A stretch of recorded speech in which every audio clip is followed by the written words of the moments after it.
Welcome back to the Banking on Data podcast, powered by Lumio Solutions, where we invite experts from across the community banking and credit union industry to share best practices for enabling risk-informed business intelligence.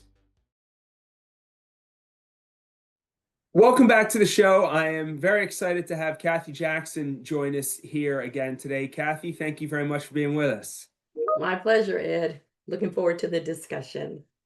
Cathy, you look after the implementations and services and support teams within the Lumio business today. And one of the areas that you've been leading into recently is this topic of cybersecurity, cyber risk, and ensuring that in a world with it following the retirement of the FFIEC CAT tool, that community financial institutions are equipped to track their risks and controls and exposures in this area of cybersecurity and cyber risk, and then also to interact in a thoughtful way with internal stakeholders, external stakeholders, and regulators.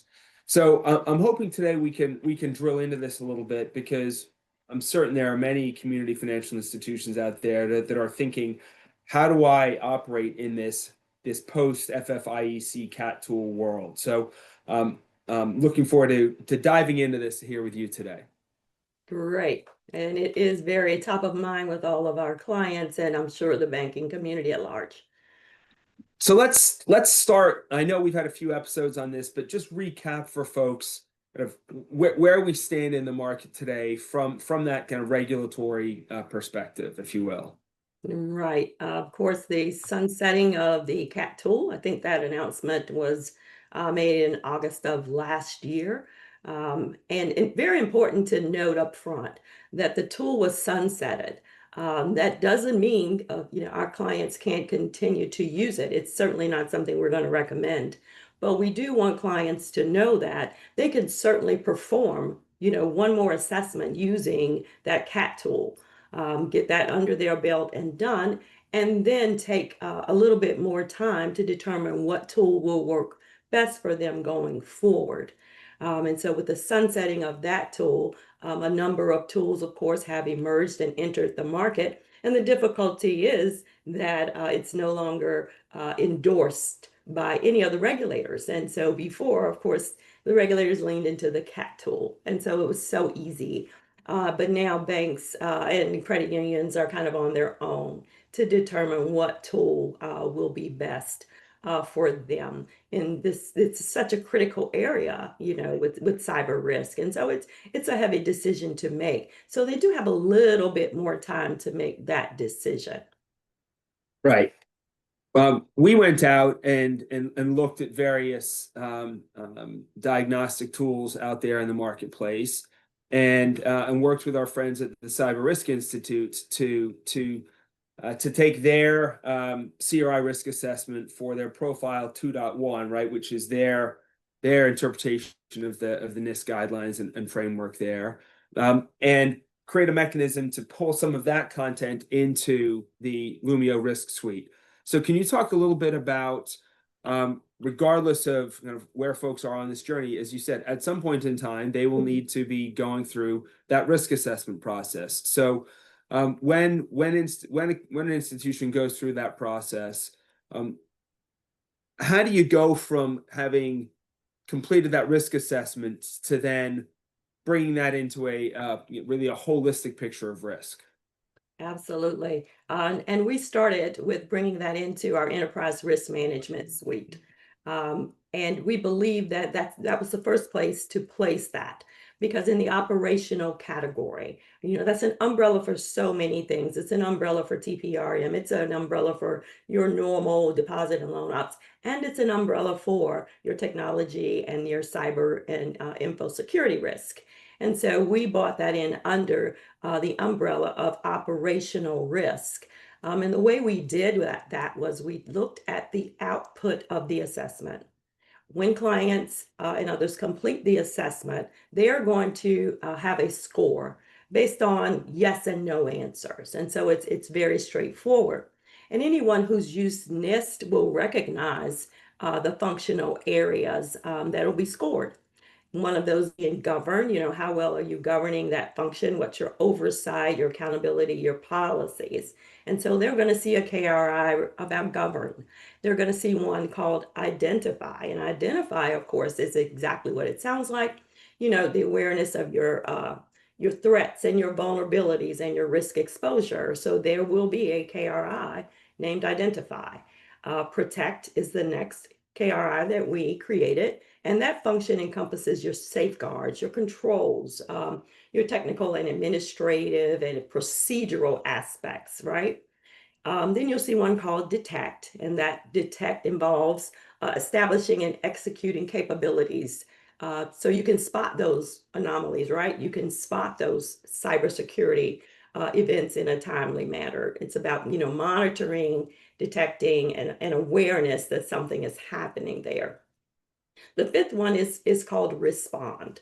And respond is about the functional activities, right? To manage when you detect a cybersecurity incident. How are you going to mitigate it? What are the communications surrounding that? Those types of things relative to containing, controlling that damage. So our clients will see a KRI called respond. They're also going to see a KRI called recover. And of course, that's self-explanatory. It focuses on restoring your systems and your services after you've had an incident. But when they use the Cyber Risk Institute tool, they're going to see an additional functional area, and that's called extend. And that is a CRI specific function. It goes beyond the NIST CSF, and that covers your third party type dependencies, your supply chain risk management.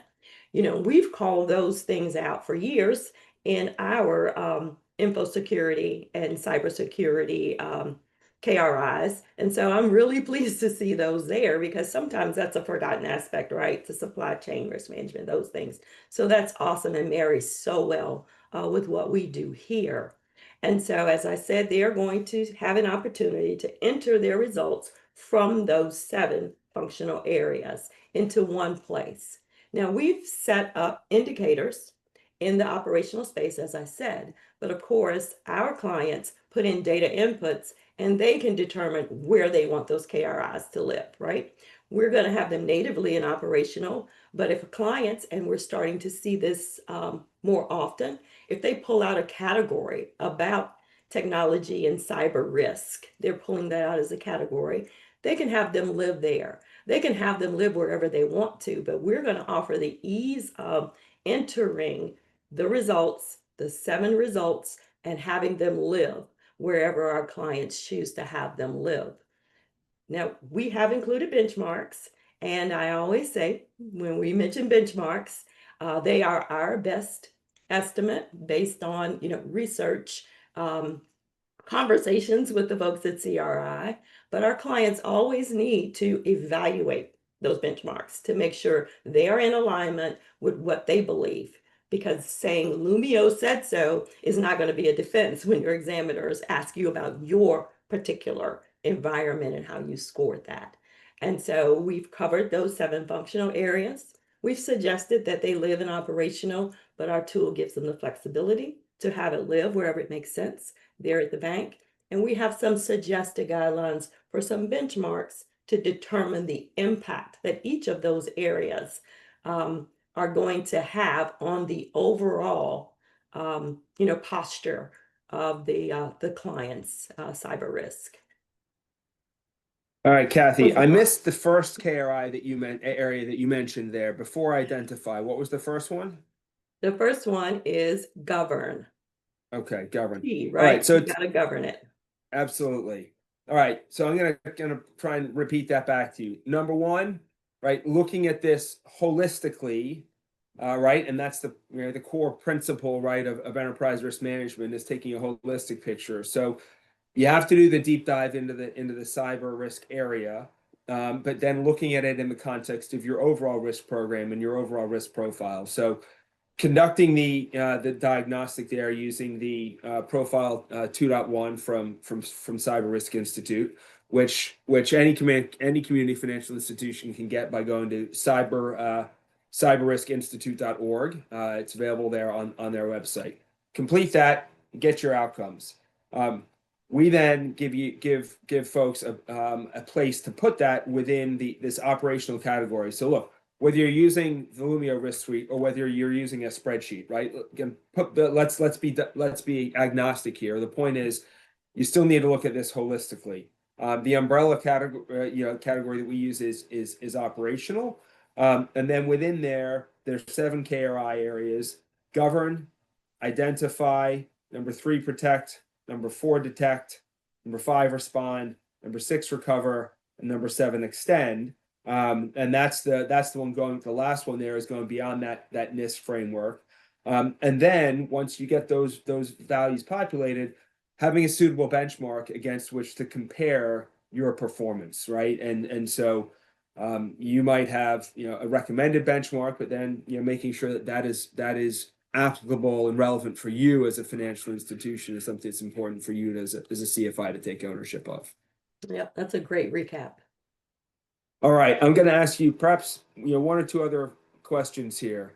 One of the points that we've talked about is how important it is not just to quantify risk, but also look at the quality of risk management. So can you talk a bit about that distinction here in the context here of cyber risk?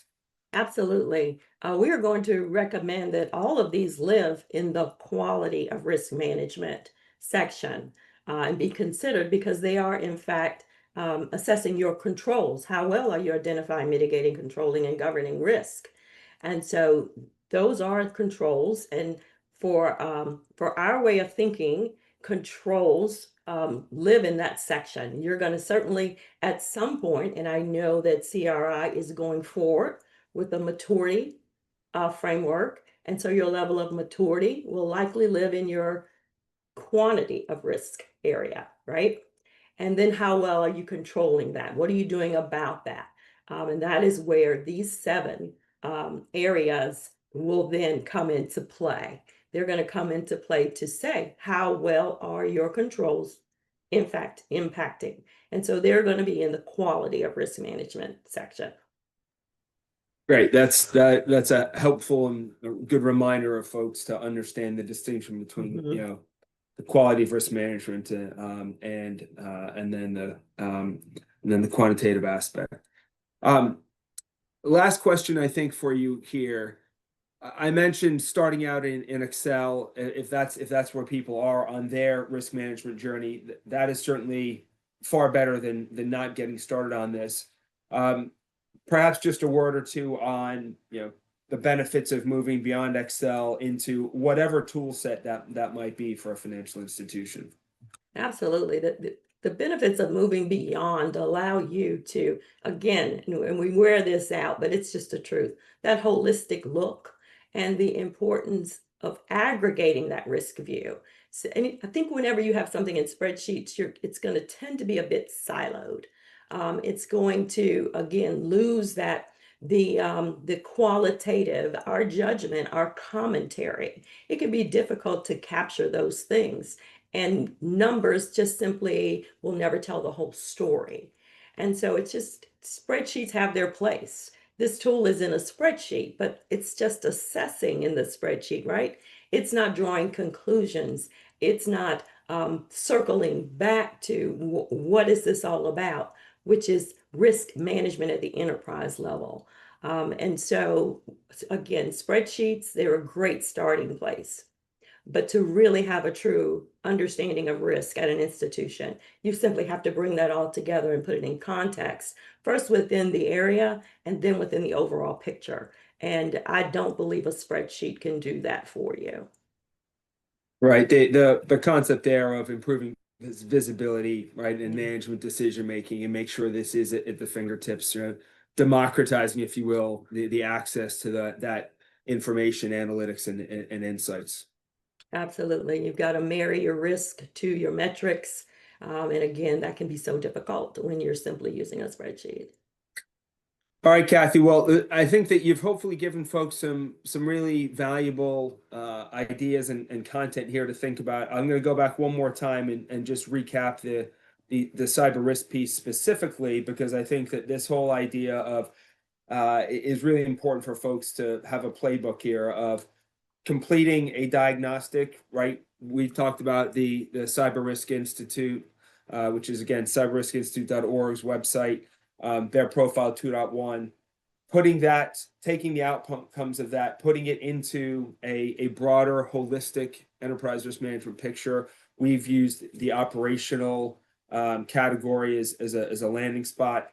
And then within there, 7 key risk indicators: govern, identify, protect, detect, respond, recover, and extend, and then ensuring that the institution is comparing their controls against a relevant set of benchmarks to understand kind of where you are. And as we often talk about, lay a path for where you're going. Where do you want to get to, and what is your journey going to take to get there? So, Cathy, thank you very much for sharing some of your thoughts and wisdom here. We appreciate it, and hopefully this is valuable to our CFI friends out there as well. Absolutely. Thanks, Ed.